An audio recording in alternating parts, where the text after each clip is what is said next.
next one is the natural beauty, the beaches and the mountain. Let me talk this first. Okay. I will pick Panama. Because we've been hiking around in Boquete in Panama. The pipeline trail is amazing. The pipeline trail. Yeah. And the cost of entrance is very cheap. Yeah. And also that to go there, you can go with a collectible and you get all the informations while you're in the Panama. Also in the 𝐿𝐵 that we go for that Sarah hike is 0 ticket. Yeah. And also we went in Boquete, what else? Oh, no, not the Boquete, the Padasi. Padasi, the Iguana Island, you mean? Oh, yes. Yeah. I convinced that then that in Panama they have white sand beaches. Yeah, I didn't believe on the Pacific side. I've been on both sides, Pacific and Caribbean, in Mexico and in Central America, and I'd never seen a white sand beach on the Pacific side, so I said nonsense. But this is a real white sand beach on the Pacific side of Panama. On Iguana Island. Iguana Island is beautiful, and also that is right now there are no ticket to go in over there, but you just need to pay the boat ride, and you also can have watching the whale. And the cost of watching the whale in the Panama is cheaper than the Costa Rica. Yeah. I researched about it. For me, I saw nowhere in Costa Rica or in Panama that was as beautiful as the mountains around Boquete. Now you have to, you have to have collectivos that can take you up onto these trails and stuff, but there's nowhere in Costa Rica as beautiful as those mountains around Boquete.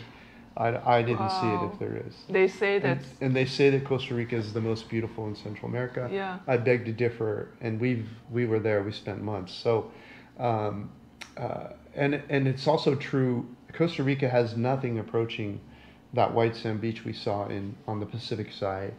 Now it's true, I haven't been to the Caribbean side of Costa Rica. I hear it has white sand beaches, but I doubt it's any better than Bocas del Toro in Panama, or San Blas, or any number of white sand beaches on the Caribbean side of Panama. And there's also, like you mentioned, 𝐿𝐵, those gorgeous trails and stuff. Yeah. So this idea that Costa Rica is a beautiful one, and that if you're going to go to Panama, it's a step down in beauty, that's a bunch of BS. And also, the beaches in Panama is free. The beaches in the Costa Rica, you need to pay. Not all of them. Not all of them. Yeah. Like 𝐕𝐵TA, you need to pay about $6 to go in. $6 plus the tax to go in. And the national park, you know that you have to pay like $16 to go in. Yeah. Yeah. So Panama, I'm not sure they have the national park or whatever, but they have a beautiful, the trail, the hiking. Yeah, there's hiking everywhere there. There's no need to cost the money. It's only cost the money for transportation. Yeah. Yeah. So I give it to Panama for natural beauty, and it's not even close. Mm-hmm. The next one is language. Which countries, Panama or Costa Rica, speak more English? Because so many Canadians and Americans have been going to Costa Rica for so long, it's very Americanized, it's very westernized. And so you'll find more English speakers in Costa Rica for sure.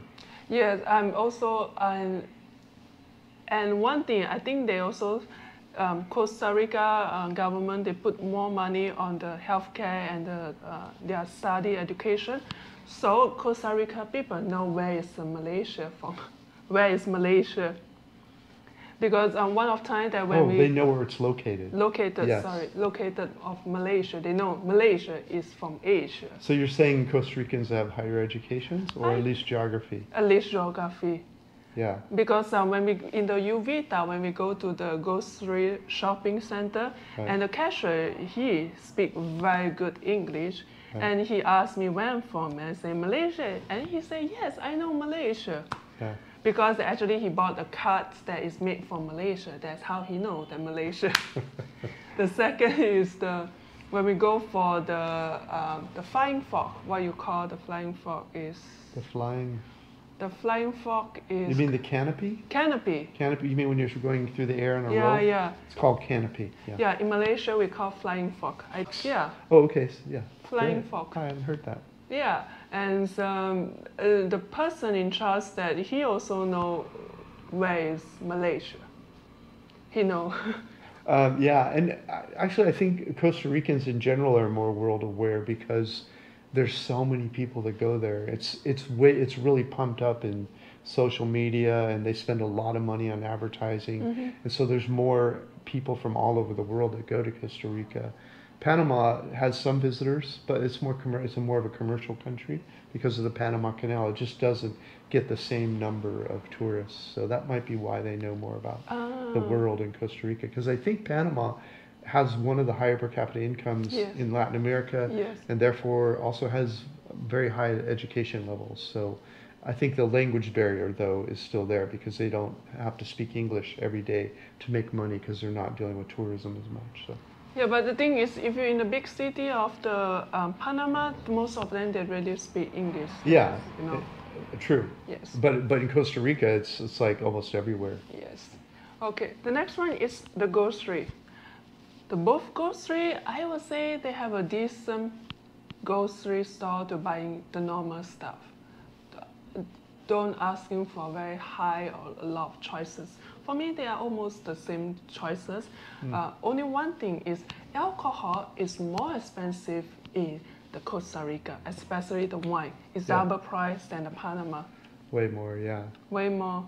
Well, I read, because I'm joining the Facebook expat group, so I always, see and read the people saying that when they doing any border run, they go to Panama and then they buy a lot of alcohol to go back. And it's also true of both Costa Rica and Panama that if you're trying to keep your grocery bill down, you don't want to go to these expat type grocery stores. You want to go to markets that have fruits and vegetables, like farmers markets type things. So keep that in mind.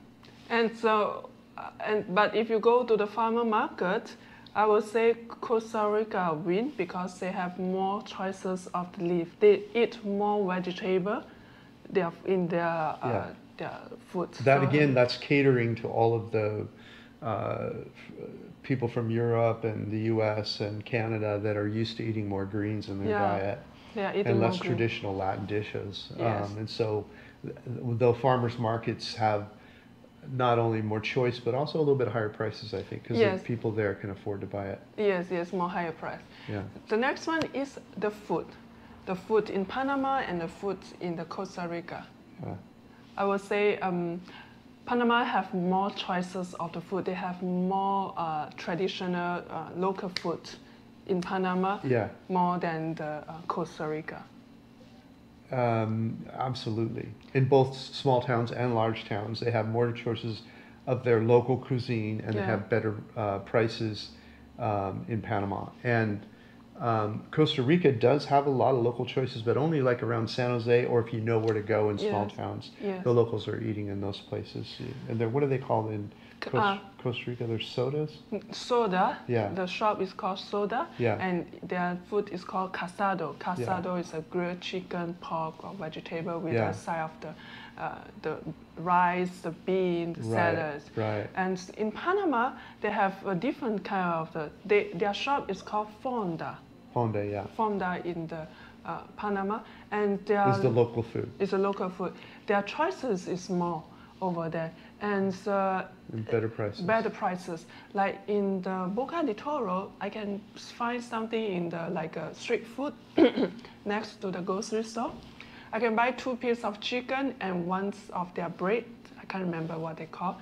It's about like $3 or $2.50. I think maybe $3.50, and it tastes very good because they cook their food in a different way. That one is in the Boca del Toro. Yeah. And also in the Boquete. Boquete, they have a choices like a buffet kind of style. So you can pick the dishes that you like and you eat. And they have more choices, and the price is very economic for my taste. It's not like in Costa Rica, their food is only casado. Casado. You want pork, chicken, beef, seafood, that's all. Yeah. Not much choices beside that. Yeah, because there's not much competition there for the local palate. because most of the restaurants are selling more. They're international foods. They're trying to sell them to tourists for $10, $15 per plate. So there just isn't as many local choices in Costa Rica. And now I'm talking about the area where the tourists are. You can find more of it in like San Jose.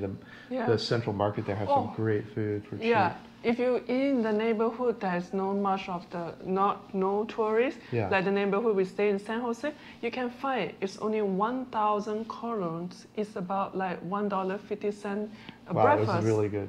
In the neighborhood, Yeah. we found that it's very good. So. And then for international foods, you have a lot of choices in smaller tourist towns in Costa Rica that you don't have in smaller towns in Panama because there isn't as much tourism chasing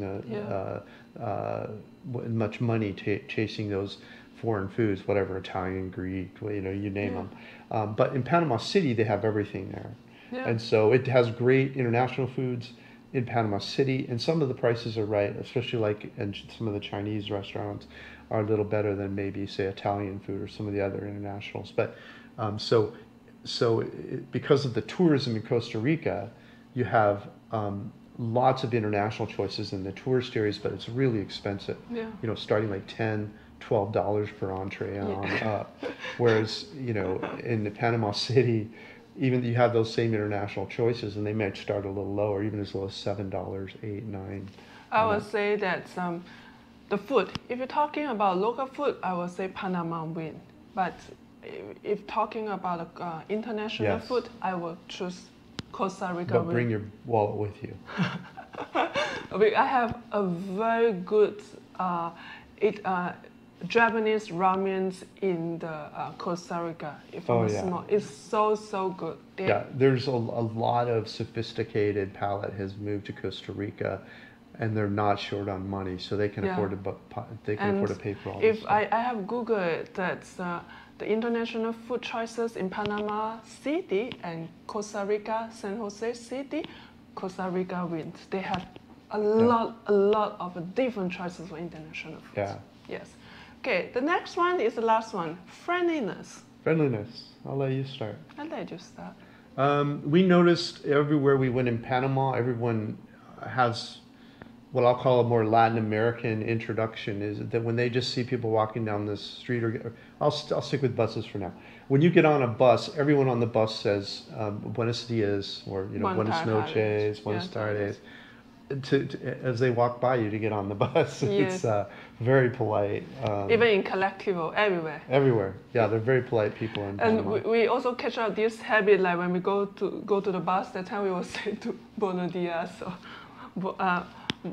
Buenas tardes to the driver, everyone. Yeah. We pick out these habits. And it's everyone to everyone. It's not locals to foreigners or locals to everyone's being polite to everyone. Yes. It's not, yeah. And then in Costa Rica, I didn't see as much as that. It's not that much of that. Yeah. But they are friendly still. Yeah, they're still friendly overall when you engage them, but they're not putting themselves out there, I would say. Yes. It's, I don't know, it's a more internationalized community. It's more like being in, the US or Canada or something. People are not addressing each other formally in social settings, or at least in public settings, like they do in most of Latin America. Oh, okay. So this is a ninth factor that we talk about Panama and Costa Rica. Yeah. Based on our discussion, you will know that our choices, which one we will be choose to be live on and to be retire on. Yeah. Yeah, for me it's Panama, hands down. I've never, honestly, I can see why people like Costa Rica, especially someone who's new and moving outside their home country. Yes. And wants a place more like home, more English speaking, more foods they're used to eating, and they're not so interested in learning about a new culture. Or maybe they are, but they want to go about it slowly. Costa Rica is a good place to go for a beginner. But for someone who's traveled quite a bit and they're interested in the world and learning about new cultures, Panama just is a much more interesting place. Yes. Well, I would say Costa Rica is a place good for visit. Yeah, it's good to visit. It's also good if if you're not really that interested in Latin culture, you probably want to go to Costa Rica, because everywhere you walk around, you're hearing the music you're hearing, the food you're eating. the people that you're near you, they're all very worldly. They're not. It's not like visiting a Latin American country. No, one thing, if you have enough budgets and you're not really interested in the Latin culture, then Costa Rica is your place. If you have a budget, we have a budget, so we will choose to live in Panama and just visiting Costa Rica for fun, for a trip, for vacations, you know, like that. Yeah. So there's our conclusions, and there is our comparisons between Panama and Costa Rica. I hope you enjoyed this video. Make sure you like, comment, and subscribe. Thank you so much for watching. Bye bye. Bye bye.